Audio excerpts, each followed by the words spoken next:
नमस्ते और फ्राउशर टॉक्स में आपका स्वागत है। मेरा नाम मैनफ्रेड है और आज हम उन दो प्रमुख ट्रेन डिटेक्शन तकनीकों के वर्किंग प्रिंसिपल्स के बारे में बात करने जा रहे हैं जो वर्तमान में उपयोग की जा रही हैं।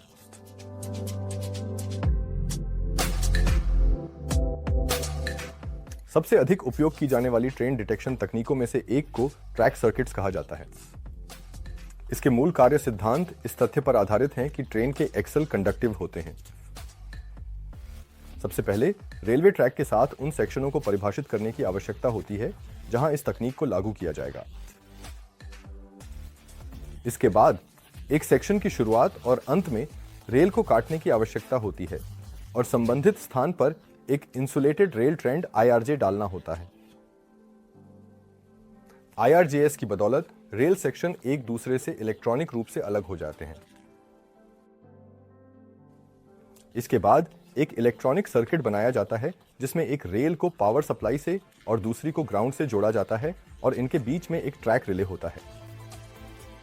जब किसी सेक्शन के अंदर कोई ट्रेन नहीं होती है तो ड्रैग रिले एनर्जाइज्ड होता है क्योंकि इलेक्ट्रॉनिक करंट एक रेल से होकर ड्रैग रिले के माध्यम से दूसरी रेल के जरिए ग्राउंड तक जाता है। यदि ट्रेन जो कंडक्टिव एक्सल के साथ होती है सेक्शन में प्रवेश करती है तो करंट एक्सल के माध्यम से सबसे आसान रास्ता लेता है और रेल शॉर्ट सर्किट हो जाती है। यह घटना ट्रैक रिले को डी एनर्जाइज कर देती है जो परिणाम स्वरूप एक नॉन वेकेंट सेक्शन का संकेत होता है। ऐसे मामलों में जहां ट्रेन एक वैगन खो देती है कंडक्टिव एक्सल अभी भी सेक्शन में बने रहेंगे और इसलिए ट्रेन की अखंडता को एक साथ जांचा जाएगा। इस मामले में संबंधित ट्रैक सेक्शन एक ऑक्यूपाइड वाली स्थिति में बना रहेगा। यदि पूरी ट्रेन सफलतापूर्वक पूरे सेक्शन को पार कर लेती है तो ट्रैक रिले को फिर से एनर्जाइज होता है क्योंकि रेल अब किसी भी एक्सल द्वारा शॉर्ट सर्किट नहीं होंगी।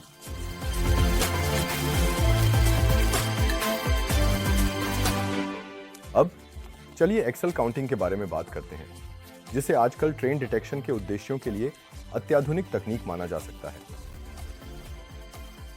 मूल रूप से हमें ट्रैक सर्किट्स के मामले की तरह ही शुरू करना होता है। इस मामले में हमें भी इंडिविजुअल ट्रैक सेक्शन बनाने होते हैं। हालांकि ट्रैक सर्किट्स की तुलना में हमें रेल को काटने की आवश्यकता नहीं होती है। इसके बजाय एक ट्रैक सेक्शन की शुरुआत और अंत में एक सेंसर द्वारा निर्धारित किया जाता है। आदर्श रूप से सेंसर को रेल पर क्लैंप किया जाता है ताकि ऐसे कार्यों से बचा जा सके जो रेल स्ट्रक्चर को कमजोर कर सकते हैं, जैसे कि काटना या ड्रिलिंग। ऐसे मामलों में जब कोई ट्रेन किसी सेक्शन के पास आती है तो उसके पहियों को सेंसर द्वारा डिटेक्ट किया जाता है। इस जानकारी का इवैल्यूएशन एक एक्सल काउंटिंग लॉजिक द्वारा किया जाता है जो सेक्शन में एक्सल की संख्या गिनना शुरू करता है। जैसे ही एक एक्सल का पता चलता है सिस्टम ट्रैक सेक्शन की स्थिति को भी ऑक्यूपाइड में बदल देता है। जैसे ही ट्रेन आगे बढ़ती है पहिए भी उस बिंदु पर पहचाने जाते हैं जब वे सेक्शन के अंत में स्थित सेंसर को पार करते हैं। इस जानकारी के साथ एक्सल काउंटिंग लॉजिक संबंधित सेक्शन से गुजरने वाले एक्सल की गिनती शुरू करता है।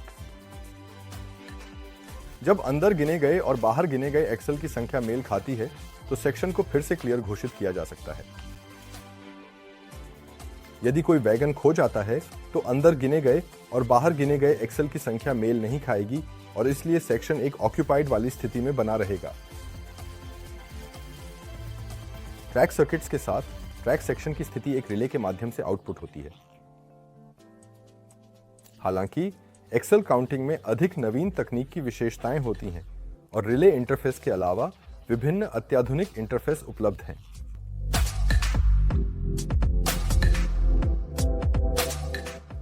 अंत में वर्तमान में वैश्विक स्तर पर अधिक से अधिक एक्सल काउंटिंग सिस्टम लागू किए जा रहे हैं। यह उनके फायदों और विशेषताओं के कारण है जिसमें अत्याधुनिक तकनीक और संचार विधियां शामिल हैं। अधिक जानकारी के लिए फिर से ट्यून इन करें और रॉशर टॉक्स के अगले एपिसोड में मिलते हैं।